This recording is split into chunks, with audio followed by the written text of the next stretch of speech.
Before we dive into today's main topic, we really want to recommend a remarkable historical book series. It's available now on Amazon. It's called A History of China, written by Hui Wang.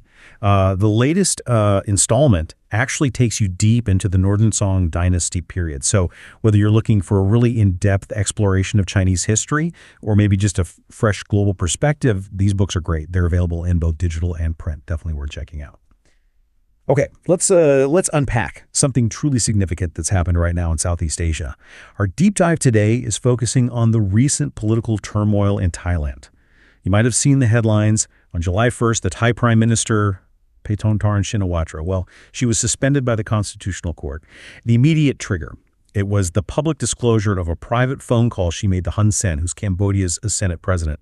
So now she has this tight 15-day window to prepare her defense.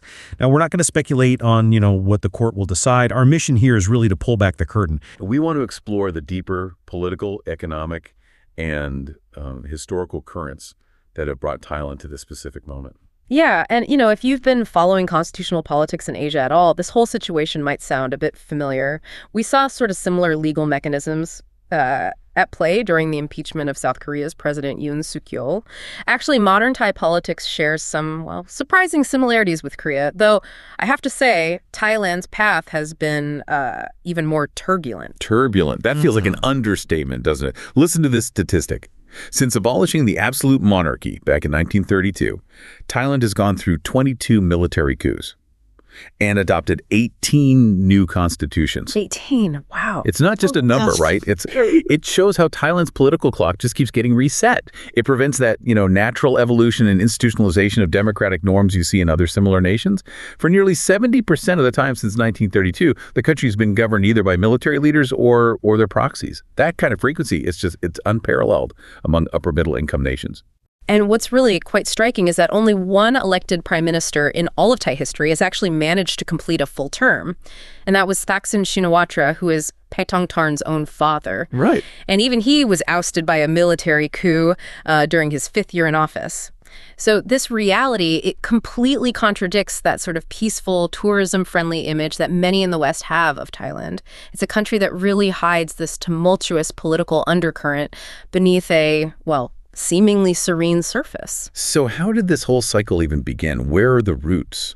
Well, the roots of today's crisis actually stretch way back to the colonial era. Now, Thailand, interestingly, was never officially colonized, not like its neighbors.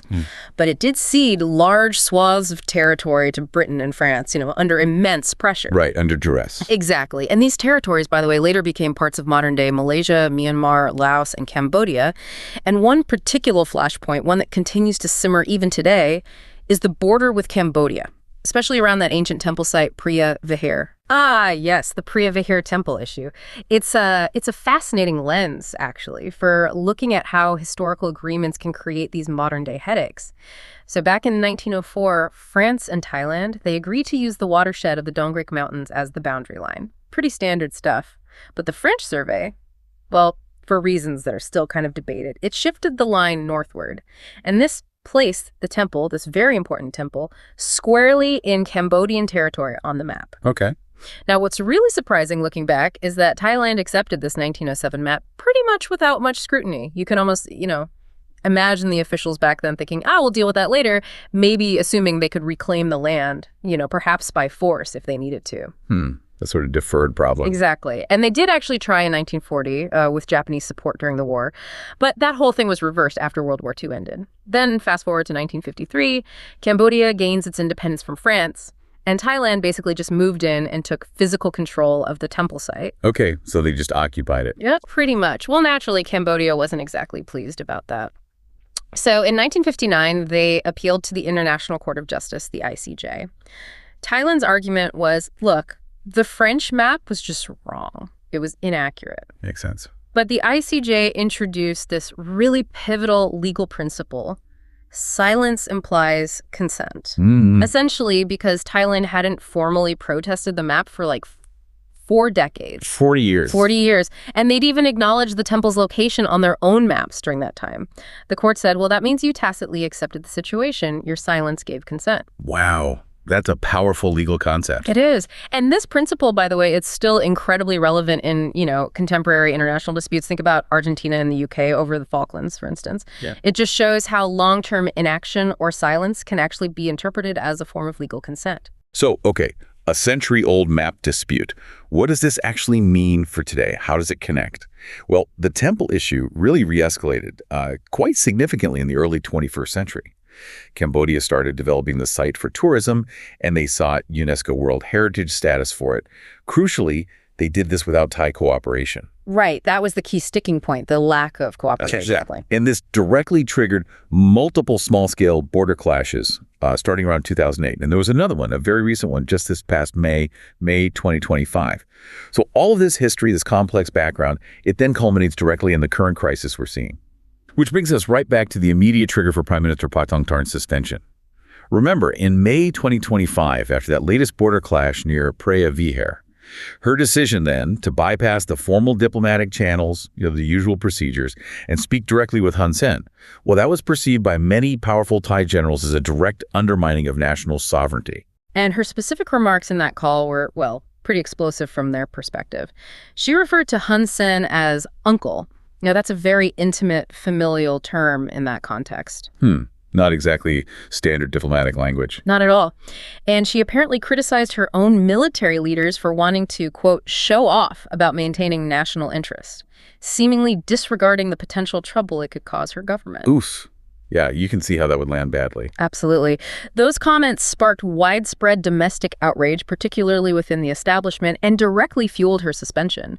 And the leak of that call, it really exposed this profoundly deep mistrust between the civilian government and the military. It strongly suggests that the governing coalition, the one formed between Paetongtarn's party, Pheu Thai, and the armed forces is, it's far from stable. It looks much more like a marriage of convenience, not one based on real conviction or trust. Right. It really feels like as we've been digging into this, a few core themes just keep emerging, things that really define Thailand's political landscape. Would you agree that, one of the most striking has to be this pervasive institutional instability? Oh, absolutely. That's central. The whole system is remarkably fluid, almost constantly in flux. You have constitutional courts making huge decisions. You have military coups. You have these ad hoc rule changes. These things shape political outcomes far more decisively than, say, elections often do. So elections aren't the final word? Not always, no. Legislative and executive power really struggle to rotate peacefully. Often it requires a coup and then inevitably a new constitution to sort of reset the board. And even when military rule proves, maybe ineffective in the long term, these ousted parties, like Pheu Thai, they just have this knack for re-emerging later under new names, new banners. A constant cycle. It is. And crucially, this institutional fluidity, this instability is profoundly shaped by a very unique power broker in the Thai system, the king. That's such a critical point because, in the West, we tend to think of constitutional monarchies as purely ceremonial, like the UK or Sweden. But that's really not the case here, is it? Can you elaborate a bit on the king's role? How it goes beyond what a typical European monarchy might entail? You're absolutely right. It's fundamentally different. Despite being a constitutional monarchy on paper, Thailand's king plays a very significant, often behind-the-scenes role as a political mediator. It's far, far from just ceremonial.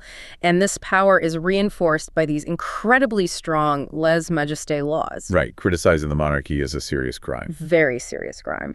And the previous king, King Bhumibol Adulyadej, or Rama Knox, he really transformed the monarchy's power during his incredibly long 70-year reign. How did he do it? Well, partly by leveraging the royal family's immense economic resources. Their assets were once estimated at over $30 billion, vast land holdings, commercial buildings, shares in banks, and major companies. That buys a lot of influence. $30 billion, wow. Yeah. And also by building this powerful political base through alliances. Alliances with influential businessmen, lawyers, even younger military officers who were looking for political advancement.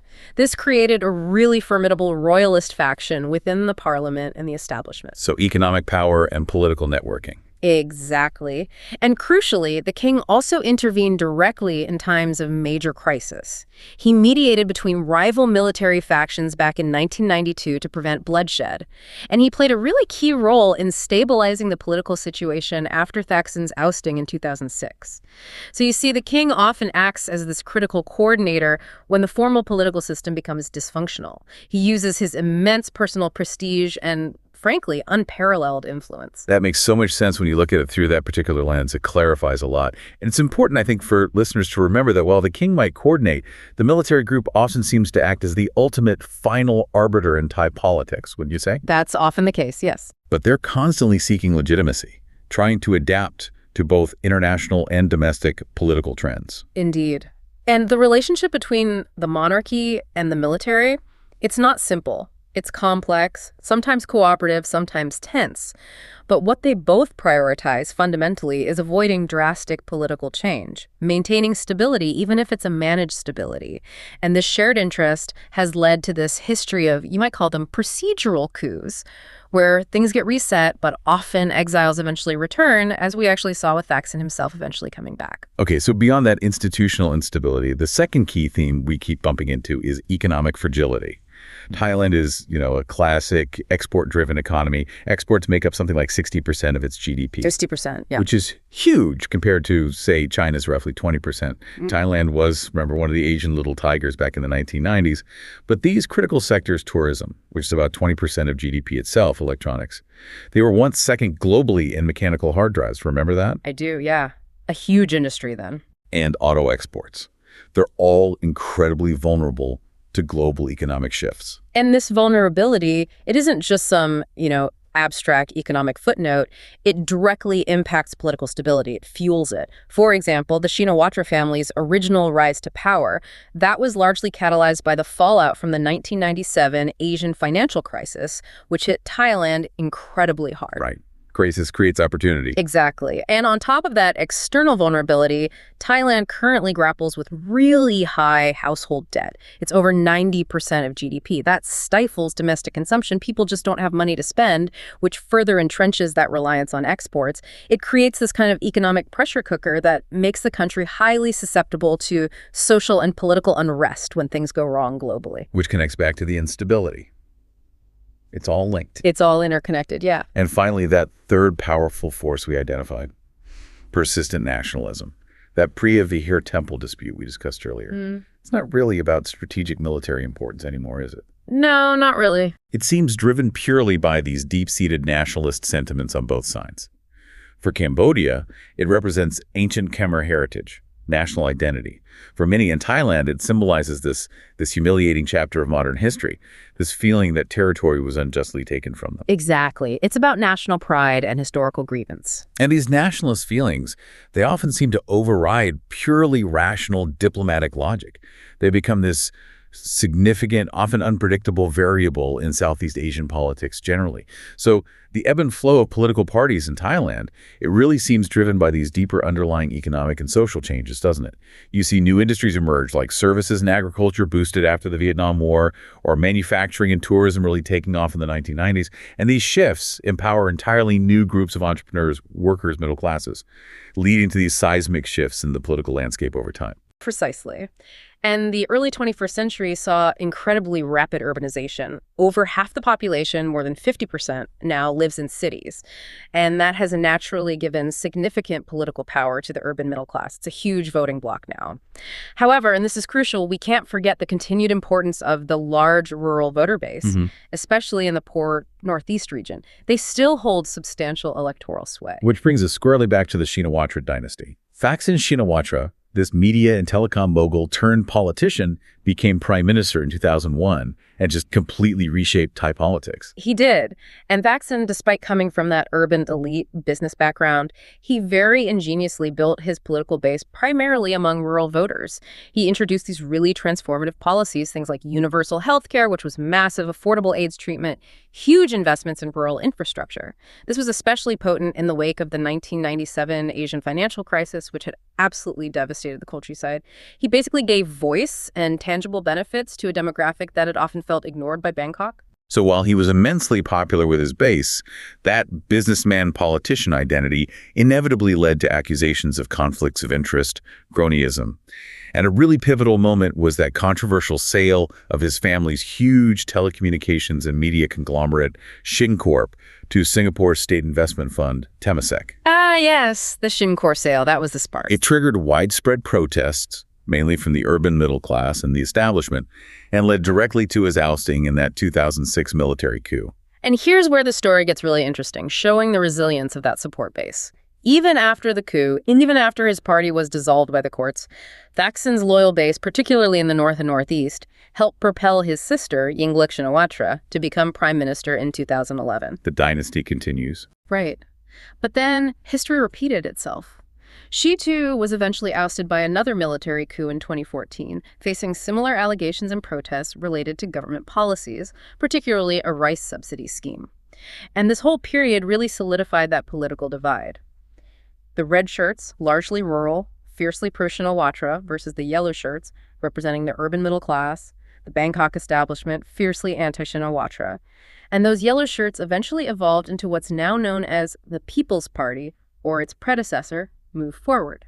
So fast forward 2 decades, and that urban middle class, represented by the People's Party, has undeniably emerged as this significant fourth force in Thai politics. Yeah. A new major player in this complex dance. And this was just crystal clear in the 2023 general election. The People's Party, the successor to Move Forward, which descended from those yellow shirts, surprisingly won the most seats. They became the largest party in parliament.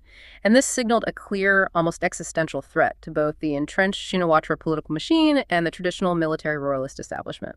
That electoral shock, then, led to this rather unusual, almost unthinkable alliance, didn't it? An alliance of convenience between the military establishment and their former arch-rivals, the Shinawatra family's Pheu Thai party, likely with some quiet royalist backing, all designed specifically to block the People's Party from forming a government. Exactly. A tactical alignment against a common perceived threat. And this brings us right back, doesn't it, full circle, to Paetongtarn Shinawatra's now infamous temple phone call. Her comments in that call about her own allied generals showboating, the uncle comment, and the public reaction saying she sounded more like the Cambodian PM than the Thai one. Wow. It just perfectly revealed the deep, unresolved mistrust simmering just beneath the surface of this new, seemingly allied governing coalition. The cracks were right there. Plain to see. So the interaction now between these four main forces, the military, the monarchy, the Shinawatra family Pheu Thai, and the People's Party, is undoubtedly going to make Thailand's political future even more complex, even more unpredictable than it already was. So what we're really witnessing in Thailand, it seems, is a nation perpetually caught in this complex web. Caught between the enduring legacy of military power, the rising democratic demands from significant parts of its population, and this fundamentally shifting economic base that makes it vulnerable. With the, unexpected return of political dynasties like the Shinawatras, now in alliance with former foes, and the emergence of these powerful new political forces representing the urban vote, the future just remains profoundly uncertain. But it's critically important, not just for Thailand, but for Southeast Asia's broader stability. We'll certainly need to continue monitoring this situation very closely. It's far from over. Thanks for joining us for this deep dive. Yes, thank you. And before we leave you with a final thought, just one more quick reminder about that excellent series, A History of China by Hui Wang. It's on Amazon if you're looking for a fresh global perspective on a truly fascinating part of the world. And now, as we close this out, here's something to think about. Considering the lessons from Thailand. When a nation's stability is so deeply intertwined with its own historical legacies, its unique power structures, and its economic vulnerability to global forces, what can we really learn about the true meaning of political resilience? And maybe, what might this imply for other nations navigating similar complex pressures, both in Southeast Asia and perhaps even beyond?